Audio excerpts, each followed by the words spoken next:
If a child has a disability or has a developmental delay, or even a suspected developmental delay, they may actually be able to get special education and related services through their local public school corporation when they turn 3 years old.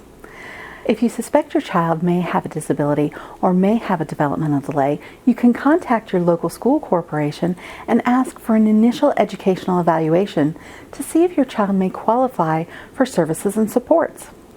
A diagnosed disability does not automatically qualify a child for special education or related services. The school can conduct an educational evaluation to determine if the diagnosed or if the suspected disability adversely affects the student's educational performance. And a child must be found eligible before special ed services or related services can be provided.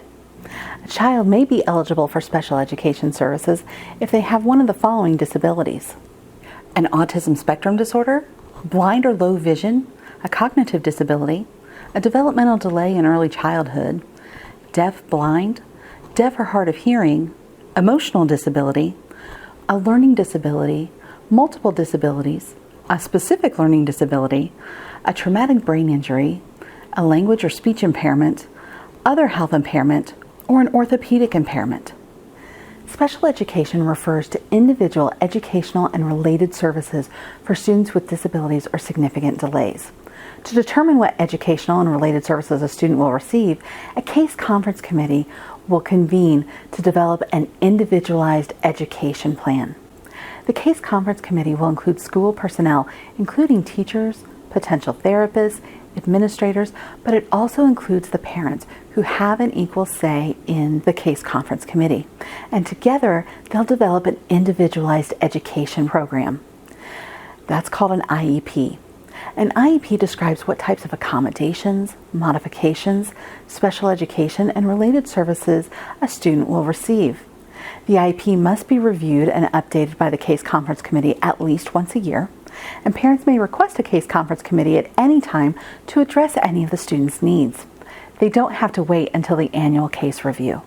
Related services provide extra help and supports in needed areas such as speaking or moving.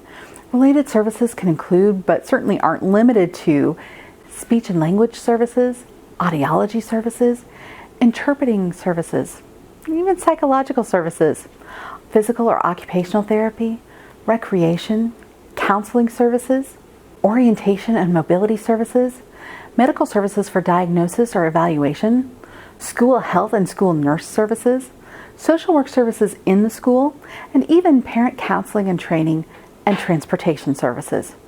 You can learn more about special education services on the Indiana Department of Education website or by going to arcind.org. For more information on this and other topics, visit the ARC of Indiana at arcind.org and the Indiana Family and Social Services Administration at in.gov/FSSA. And please, don't hesitate to contact a family advocate at the ARC of Indiana by calling 317-977-2375 or 800-382-9100.